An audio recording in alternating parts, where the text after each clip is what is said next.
Innamal a'malu binniyat. Sesungguhnya segala perbuatan itu bergantung pada niatnya. Kali ini aku dan suami sedang belanja kebutuhan bulanan Sulaiman, yang mana kami niatkan sebagai sedekah. Semoga Allah catat sebagai amal baik ya. Ini aku juga membeli deterjen yang 2,5% itu digunakan untuk sedekah. Semoga Allah catat sebagai amal soleh ya teman-teman. Halo, welcome back to my YouTube channel. Gimana kabarnya teman-teman? Maaf ya, aku baru bikin video atau upload video karena momen lebaran kemarin itu ya cukup hektik gitu ya. Jadi aku belum sempat bikin video lagi. Nah, di sini aku mau bagikan tips gimana caranya aku bisa tembus di angka 9 juta dalam waktu hanya 3 bulan ya teman-teman. Jadi di sini aku tidak ingin ria atau tidak ada niatan untuk sombong dan apa gitu ya, tapi semoga video aku ini bermanfaat untuk kalian. So ya, stay tune terus videonya sampai selesai, dan bagi kalian yang baru datang ke channel aku jangan lupa untuk tekan subscribe, like, share, dan komen video aku supaya channel aku bisa makin berkembang dan aku bisa semangat bikin video-video selanjutnya. Aku bisa mengkategorikan jenis tabungan aku ini termasuk kategori tabungan ekstrim. Ya, kenapa aku sebut tabungan ekstrim?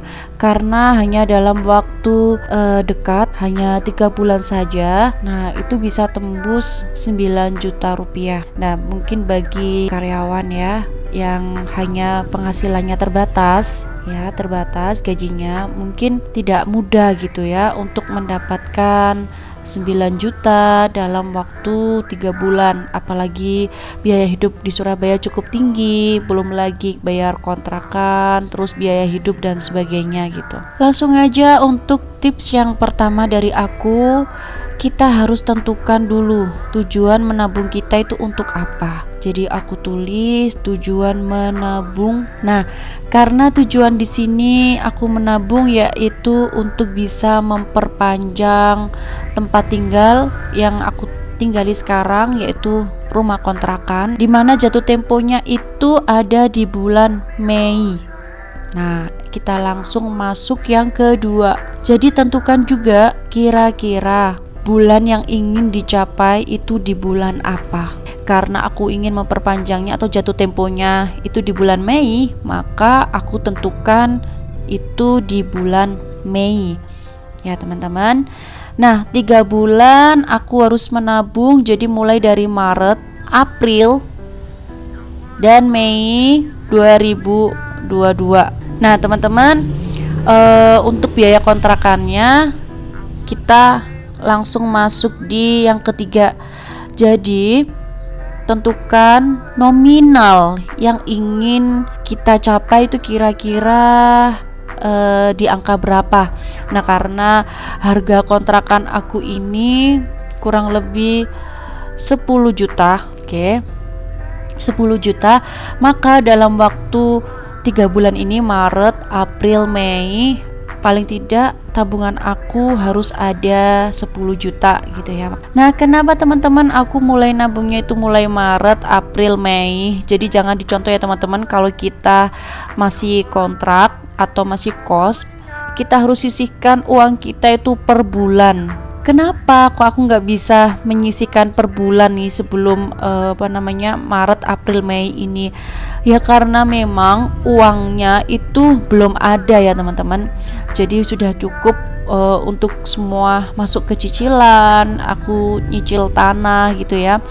Terus ada juga untuk kebutuhan hidup. Jadi alhamdulillah kita ucapkan alhamdulillah semenjak ada anak pertamaku Sulaiman, itu kebutuhan itu semakin meningkat atau semakin tinggi. Tapi tetap kita syukuri, kita tidak boleh menyalahkan anak apapun itu keadaannya, karena anak adalah anugerah ya dari Allah Subhanahu wa taala, titipan amanah, maka kita harus berusaha memberikan yang terbaik untuk anak. Setelah tentukan nominal, ketemulah 10 juta. Jadi teman-teman kalau yang butuh handphone, butuh motor gitu ya, ingin beli cash dengan cara menabung, kalian harus tahu motor apa yang kalian tuju atau handphone apa yang kalian mau beli dan nominalnya berapa. Terus kita harus rasional gitu ya untuk bisa kita capai gitu ya. Tiap bulannya kita harus sisihkan berapa. Nah, setelah nominal kan tahu tuh gimana berapa per bulannya yang harus kita sisihkan. Jadi kita tentukan per bulan. Nah, ini aku kurung aja ya. Ini nominal per bulan yang harus kita sisihkan ya. Ini dalam bentuk rupiah. Oke. Dan setelah aku hitung-hitung ya teman-teman, aku hitung-hitung gaji atau pemasukan aku dan suami ketika sudah dikurangin biaya hidup, terus aku dan Sulaiman kira-kira bisa nabungnya berapa per bulannya. Nah, ternyata per bulannya itu aku bisa menyisihkan 1,9 juta per bulan. Nah, ini kita kalikan 3 ya, karena kan ada Maret, April, dan Mei. Nah, kita coba kalikan 3, ini 7, ini 2. Nah, terkumpulnya ya dari tabungan itu 5,7 juta. Terus kalau mau 10 juta atau paling enggak 9 juta per tahunnya gimana dong? Kok bisa tembus 10 juta gitu ya. Nah, teman-teman, ini alhamdulillahnya ya. Waktu itu suami aku di bulan Februari itu dapat arisan. Jadi yang dimasukkan tabungan itu senilai 1,1 juta. Nah, kita tambahkan ini adalah arisan suami ya, 6,8. Nah, ini masih kurang ya teman-teman ya, berapa juta gitu ya untuk bisa tembus 9 sampai 10 juta waktu itu ya. Aku tidak berhenti berdoa. Ya, karena yang bisa mengubah takdir adalah doa. Jadi waktu itu aku minta kepada Allah. Jadi doanya, ya Allah, jika memang kontrakan ini itu bermanfaat untuk kami dan ini adalah terbaik darimu untuk kami, maka ya Allah mudahkanlah untuk memperpanjang kontrakan ini. Tapi sebaliknya ya Allah, jika menurut Engkau kontrakan ini itu bukan yang terbaik untuk kami, maka gantilah yang lebih baik. Jadi kita doanya kepada Allah itu kita minta yang terbaik, karena kita itu makhluk yang terbatas dan Allah itu maha tahu gitu kedepannya itu gimana, apa yang terjadi di kontrakan ini tuh Allah sudah tahu gitu ya. Kita tidak boleh mendikte Allah. Nah, tapi kita cukup minta diberikan yang terbaik menurut Allah. Kita lanjut ya teman-teman. Jadi uang tabungannya itu masih terkumpul 6,8 juta. Nah, karena aku doa ini bulan April, nah aku terus berdoa ya. Aku pun juga ada arisan kan di tempat kerja, tapi aku tuh nggak mau minta gitu ke yang bawa arisan, uang arisan itu kalau supaya namaku keluar duluan atau aku diduluin, karena semua orang pasti pengen namanya itu keluar kayak gitu ya. Nah, aku mintanya itu ke Allah. Jadi fokusnya ke Allah ya. Jadi aku tambahkan just fokus Allah, karena yang hanya bisa menolong itu Allah gitu kan. Di bulan April arisan aku tuh keluar ya 1 juta ya, mohon maaf 1 juta. Nah, 7,8 ya harusnya, ini yang benar 7,8 juta. Ini terkumpulnya 7,8 juta dan masih kurang sekitar 2 juta 200 ya. Dan waktu bulan Mei itu adalah momen lebaran dan alhamdulillahnya suami aku tuh ada THR ya. Untuk aku selaku GTT ya di Surabaya itu tidak mendapatkan uang THR, dan waktu itu kita tidak pakai semua uang THR-nya, jadi kita cuma ambil 3,1 waktu itu ya, di akhir April ya, sebelum lebaran. Jadi waktu itu kita deg-degan, sempet takut kalau semisal suami itu tidak mendapat THR atau THR-nya itu tidak turun. Akhirnya alhamdulillah atas kehendak Allah akhirnya cair juga dan kita bisa saving atau sisihkan 3,1 juta. Ada 10,9 juta. Mau sampaikan teman-teman bahwa di bulan April ya, di awal-awal puasa itu anak aku Sulaiman Ya, lagi-lagi kita diuji ya. Kita diuji sama Allah sehingga anak aku itu masuk ke rumah sakit. Dia opnam ya teman-teman. Ini merupakan momen yang tak terduga atau bisa jadi pengeluaran tak terduga buat kami gitu ya. Tapi tetap bersyukur apapun keadaannya, tetap itu disyukuri ya. Karena ujian itu tidak datang melainkan dari Allah. Jadi ketika orang Muslim, kita sebagai orang Muslim yang baik ya, hendaknya kita tuh bersabar kepada ujian Allah. Jadi bulan April itu Sulaiman sakit seperti muntaber. Dia diare akut, lalu dehidrasi sedang. Ya, jadi minuman apapun yang masuk ke dalam perutnya Sulaiman itu selalu keluar ya, muntah-muntah terus pokoknya ya. Akhirnya kita bawa, awalnya itu kita ikhtiarnya ke klinik biasa, ke bidan gitu ya, tapi ternyata tidak berhasil. Setelah hari ketiga ya, ketika Sulaiman sakit itu, mau nggak mau kita harus bawa Sulaiman ke DSA atau dokter spesialis anak. Nah, lagi-lagi waktu itu kita bimbang, galau ya, gimana kita bentar lagi deadline atau jatuh tempo memperpanjang kontrakan. Ini ada biaya tak terduga, yaitu karena sakit ya dan harus opnam gitu.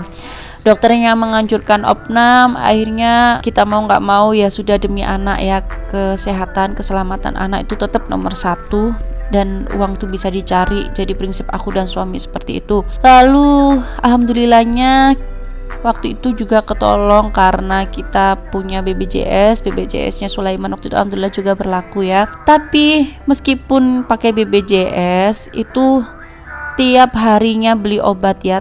Jadi tiap hari suami itu ke farmasi untuk tebus obat di farmasi. Tidak semuanya itu di cover BPJS. Jadi kita harus mengeluarkan uang pribadi atau uang mandiri gitu ya untuk keperluan obat anak.